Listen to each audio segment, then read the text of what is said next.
What's going on, guys? I've got a 2010 Mazda 3 here, and I'm using this car to point out to you the location of the different fuses for the radio. So some of the radio fuses are behind this cover here, which we can remove by just prying on this piece here. The first fuse I want to show you is called the audio fuse, and it is a 7.5 amp fuse located right here. This fuse is what a good fuse looks like. Now your car may or may not have Bose. If you do have the Bose option, you will have another 30 amp J-case fuse right here. This car does not have the Bose, so this slot's empty, but if you do have a fuse here on your car, you'll want to check that.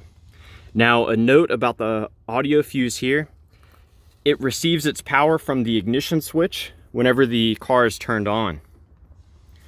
If the ignition switch is failed, you may not be getting power there. So if you never do see power there, you may have a faulty ignition switch. But before we condemn the ignition switch, we have to check the fuse that sends power to the ignition switch, which is located underneath this. So push in on this piece here and lift up. The fuse that sends power to the ignition switch is going to be this one right here. It's called the ignition fuse 1. There's another fuse here called the room fuse. It's this one right here. This provides power for the audio system also. So that's it. Those are the 3 or 4 fuses. I hope this information was helpful for you.